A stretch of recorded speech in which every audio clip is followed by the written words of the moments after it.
It's kind of wild when you think about it. The US, we're like the big innovator, right? Always pushing boundaries in science and tech. But when it comes to biotech, this revolutionary field, there's this feeling like we might be slipping. And that's a big deal. So today we're going deep on why this matters so much, not getting lost in the weeds, Yeah, but really getting to the heart of it for everyone listening. yeah, absolutely. And we're starting right at the source with Chapter 1 of the National Security Commission on Emerging Biotechnology's final report. Yeah. In this chapter, it's like their mission statement. They want to make biotech a top national priority. Like, this is crucial stuff, people. For sure. So in this first chapter, they lay it all out, the solutions they propose. We'll be looking at how they frame the urgency of the situation and then diving into those first big recommendations like creating a national biotechnology coordination office, making sure every part of the government is giving biotech the attention it needs. And then this really interesting idea, an Office of Global Competition Analysis with like a crystal ball for future trends. So our goal today is to unpack all of that, how the Commission sees the state of U.S. biotech, and those first critical steps they think we need to take to stay ahead of the game. And you'll be surprised by some of what they found. Right off the bat, in Chapter 1, they make a pretty bold statement.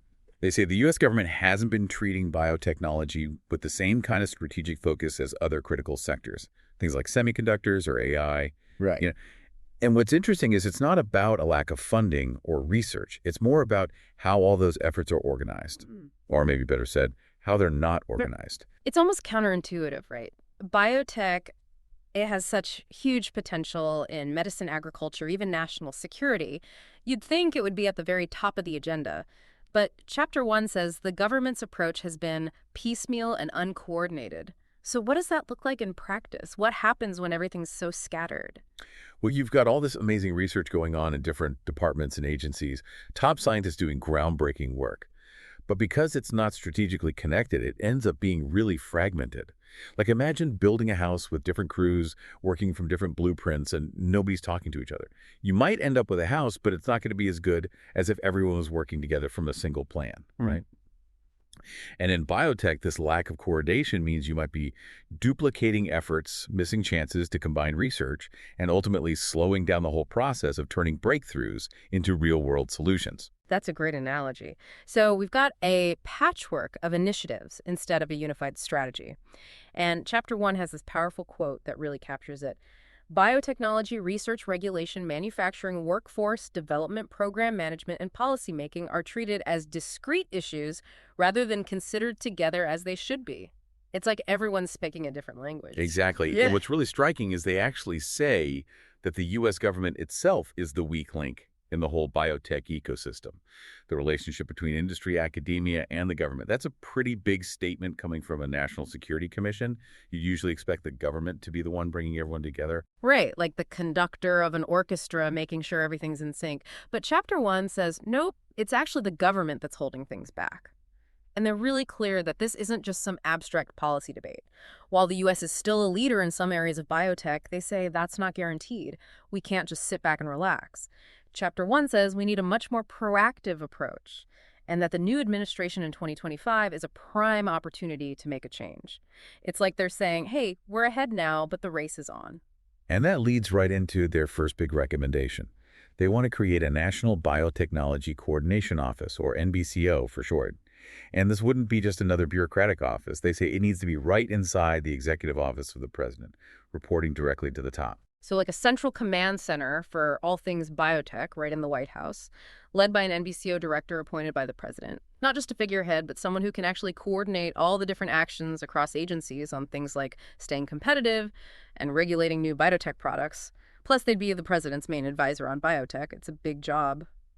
But what about the potential downsides? How do we make sure this doesn't just add more red tape? That's a key point, and Chapter 1 acknowledges that risk. They stress that the NBCO needs to be lean and agile, actually able to make things happen. And the responsibilities they outline for the director are designed to prevent it from becoming just another layer of bureaucracy.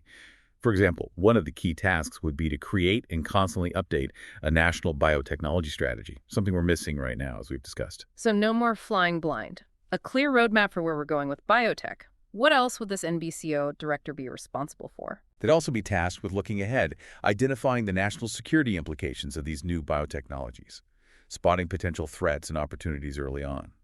Not just reacting to what's happening now, but thinking about what's coming next. Like having a crystal ball for biotech. What else? Chapter 1 says they'd also provide long-term guidance on federal R&D efforts, making sure our investments are smart and strategic, you know, aligned with that national strategy. And here's a big one. They play a key role in streamlining the regulatory process for biotech products, which Chapter 1 highlights as a major bottleneck right now. We'll get into the specifics of regulatory reform later on, but the NBCO would be central to driving those changes. Streamlining regulations, that's something innovators have been calling for forever. Sounds like the Commission sees this as a big hurdle that the NBCO could help overcome. Absolutely. Chapter 1 also talks about the NBCO's role in fostering public-private partnerships, bringing together academia and industry through what they call an economic development consortium. It's about connecting research with real-world applications more effectively. And then there's the workforce piece. They'd be responsible for figuring out where we have gaps in training and expertise across the government, making sure we have the people we need to succeed in biotech, which is something we'll explore more deeply in a later chapter. It's all connected, right? And in today's world, communication is key. So Chapter 1 says we also need a dedicated website, biotech.gov, a one-stop shop for information for the public researchers companies, making everything more transparent and easier to access. Right, and to keep things accountable. Chapter 1 says the NBCO would have to report to Congress every year, detailing everything the government's doing in biotech, how much we're spending, and what their plans are for the future. The ultimate goal is to create what they call a whole-of-nation initiative to advance biotechnology, benefiting everything from food security to public health to the economy to national security, and they're very clear that our current lack of coordination is hurting progress in all these areas. It's a powerful argument. Okay, so that's the NBCO, the first big recommendation in Chapter 1. What's next? So the second big idea builds on this need for central coordination, but it recognizes that the NBCO can't do it alone. They recommend that each relevant federal agency appoint a senior official, someone at the assistant secretary level, or equivalent, to lead on biotech policy within their department. So it's not enough to have one office at the top. You need champions for biotech throughout the government. You need buy-in at every level. So these aren't just middle managers. These are higher-ranking officials with the power to actually get things done. What would their job be exactly? They'd be in charge of all things biotech within their agency, making sure their activities are in line with the national strategy coming from the NBCO. And they'd be the main point of contact with the NBCO director. So it's a direct line of communication between the White House and the agencies. That makes sense. You can't have effective coordination without people on the ground to implement the strategy. And Chapter 1 specifically mentions a few agencies where this is particularly important. They call out the Department of Defense, the Department of Energy, and the Department of Agriculture. These are areas where biotech already plays a big role, or where it has huge potential for the future, whether it's developing new defense technologies, sustainable energy solutions, or enhancing agriculture. So it's about making sure biotech isn't an afterthought in these agencies, having a dedicated advocate at the top who can really push for its importance and work closely with the White House through the NBCO. Exactly. It's about building a network of expertise and leadership across the government, not just centralizing it in one place. Okay, so we've got the Central Coordination Office and the high-level officials in each agency. That's 2 down. What's a third big piece of the puzzle from Chapter 1? This one's about understanding the global competition. The Commission says we need to get better at analyzing where we stand compared to other countries in these critical technologies. And they propose creating an Office of Global Competition Analysis, or OGCA. And this is key. They want this office to have really strong foresight capabilities. Chapter 1 argues that we can't just react to what's happening in the world. We need to anticipate future trends. Foresight capabilities. What does that even mean? Right now, there's no single agency that's taking a comprehensive look at the global landscape for technologies like biotech, AI, and quantum computing.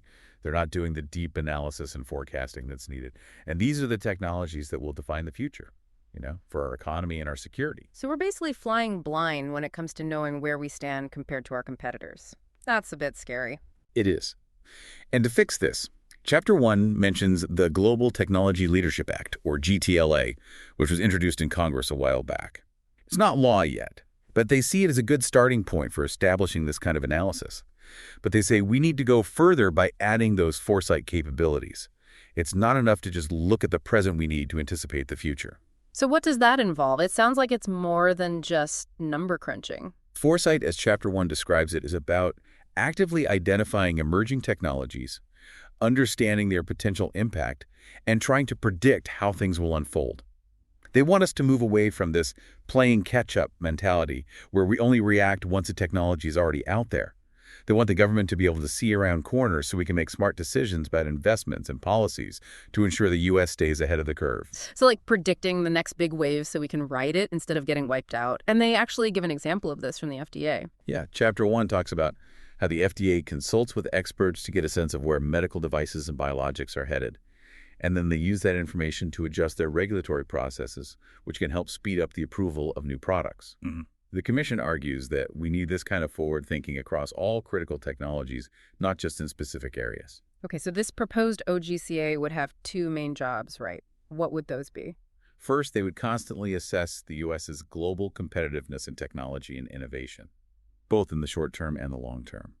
So that means looking at our R&D, our commercial successes, our government policies, and our dependence on foreign suppliers, and then comparing all of that to our main competitors so we have a clear picture of where we stand. Chapter 1 even mentions that they might need to use data from companies, not just government sources, to get the full picture. That's a pretty in-depth analysis. What's the second part? The second big thing is setting up what they call a strategic foresight library. Think of it like a library, but instead of books, it's filled with data research and expert insights, all focused on helping different parts of the government do their own foresight studies. So it's not just the OGCA doing the future gazing, they're giving other agencies the tools to do it themselves. So it's not just a static collection of information. What else would this library do? Chapter 1 says they would actively acquire and manage all these resources, keep a record of past foresight exercises so everyone can learn from each other, do outreach and training to promote these methods, and even create a crowdsourced forecasting platform where federal scientists can share their knowledge and predictions. Crowdsourcing from the people who are actually working on these technologies, that's smart. And of course, this all ties back to biotech. The insights from the OGCA and the Foresight Library would be hugely valuable for making policy decisions and investments in this field. Exactly. And Chapter 1 wraps up by emphasizing that there's strong bipartisan support for prioritizing American biotechnology in Congress. The Commission itself had members from both parties, and they highlight quotes from senators like Young and Padilla, who both stress the importance of U.S. leadership in biotech, both for national security and for tackling global challenges. And it's not just the Senate. Representatives like Bice and Khanna have also spoken about how crucial this is for our defense and our economy. They even draw parallels to the Cheech and Science Act, which was a bipartisan effort to boost our tech industry. It seems like everyone agrees this is an area where the U.S. needs to be at the forefront. Yeah, there's a real sense of urgency in Chapter 1 and a belief that the U.S. has the potential to be a global leader in biotech if we get our act together. So to sum it all up, the Commission is sounding the alarm. They say the U.S. is at risk of falling behind in biotech because of our fragmented approach. And their initial recommendations, which are the focus of Chapter 1, aim to fix that by creating a central coordinating office in the White House, empowering biotech leaders within agencies, and setting up a dedicated office to analyze the global landscape and predict future trends. That's a great summary. The message is clear. We need to make some fundamental changes if we want to stay ahead in this crucial field. So thinking about all of this, what specific areas of biotech innovation or national security do you think are most at risk right now? And what would be the sign that we've actually made the shift to a truly unified national strategy? What would you look for to know that we're on the right track? Those are some things to ponder as we continue to explore this rapidly evolving field. Thanks for joining us for this deep dive into Chapter 1 of the National Security Commission on Emerging Biotechnologies report.